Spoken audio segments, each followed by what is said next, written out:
halkan waxaan ku duubayaa odayaasiin carbooshe maase la magax baxday dhuuriyo dhageysi wacan dhacdadii horiyo tanu dhaanku sida waxa maanta dhiman aan ka dhaadhacshay maasadaydan dhuux sida roob ku dhacay dhul abaarsado rahu dhaada guray weelasha u dhigo wixii ka dhinmanaha ama aan kuugu dhuro sida u dhitaysataan taariikhdan dhigan adigiya dhasha waxba dhiman waxbaan dhowrayaa weli waxaan dhaafay baa badan ku dhiibne muusow mar kale dhaanka noo kaxee yu dheeliyina dhuuni raacayo dhuuriyada ka celi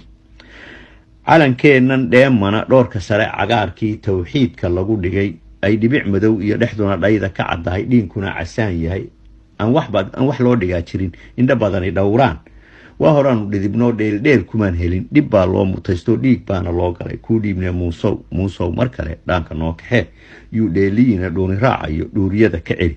madaxweyne dhaba aanu hadalku dhibin dhawaaqyada dadkiiyo naca soo dhurmaba dhaafo oo waxtara dhabtii waa adiga dharaartii dalkan laguu dhiibay baa wadani dhaar ku maray inaadan dhisin dowladoo wada dhan yahay welina waa dhigii ku dhiibne muusow mar kale dhaanka noo kaxee yuu dheeliyina dhuuni raacayo dhuuriyada ka celi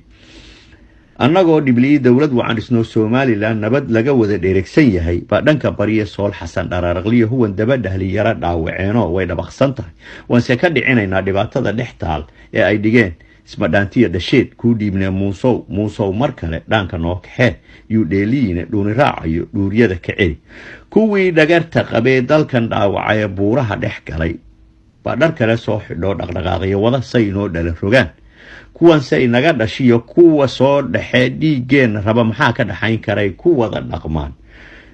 dhegedhegeeya oo maxasad soo dhafriyo dhaqaalaa dhex maro waxba isdhaafsadaan mise dhib bay nala rabaanoo wax u dhowrsan baa jira